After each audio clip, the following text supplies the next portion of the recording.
Kanaan kan na dinqeenaniisne namootuma warra Israa'elii fi Iraan gidduutti erbee gufanii gara amantaatti fidan qofaadha. Maaliif yoo jettan namni kamuusti miidhamuu namaatti kan gammadu maaliif? Lubbuu baata akkuma kee. Lubbuu baataatis lubbuu baatta. Lubbuu irratti lubbuu baattee maaf faradda? Israa'el akkas ta'uu qabdi.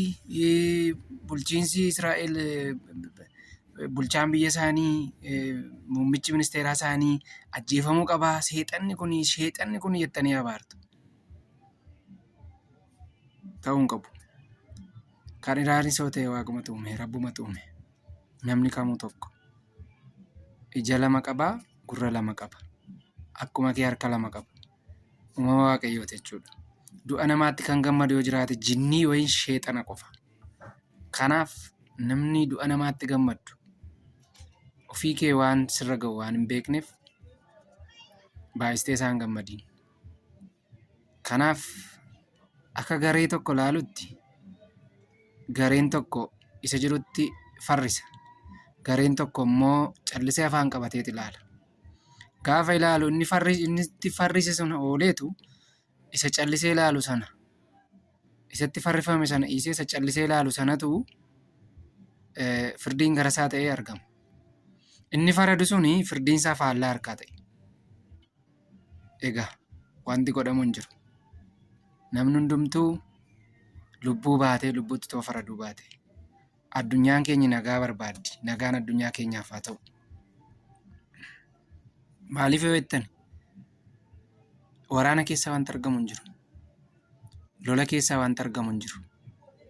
Gammachuu waraana keessaa argamus hin jiru.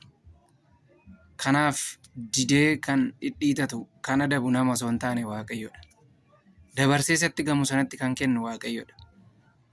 Kanaaf ebeluun akkasii, ekeleen akkasii jennee nuti asii garsatti ol qoonnee gaafa murtoo kenninu Waaqayyoon ilaala taa'e. Eessaa dhugaan akka jallate Waaqayyoon arga. Waaqayyoon abbaa dhugaati, dhugaa bakkatti deebisa. Kanaaf murtoon taane murteessinaa.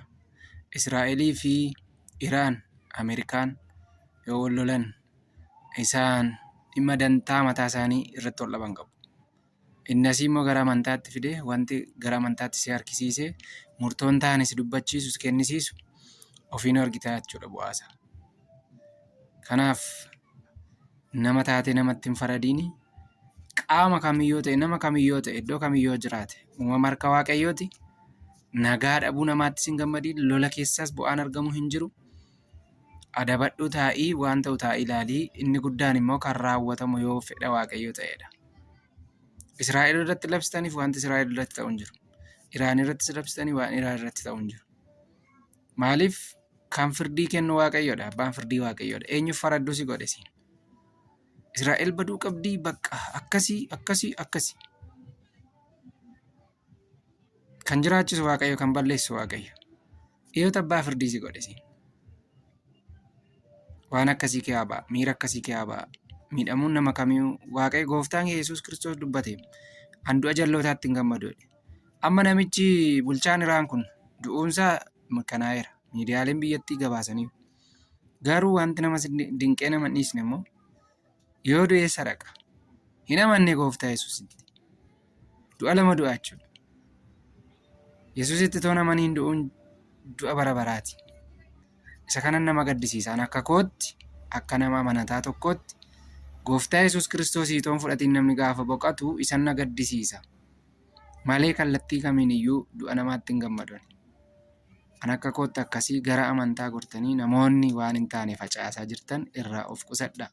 Osoo biyya keenya ta'eeoo maal jettu? Toos irratti ta'aa jira ta'eeoo. Namni kamuu namni lubbuu baatu kamuu toos irratti ta'aa jira ta'e maal jettame? Kam goota? Kanaaf murtoon taane murteessuurraa of qusadhaa. Jibbiinsa Israa'elis kan qabdu tasgabbaa'i.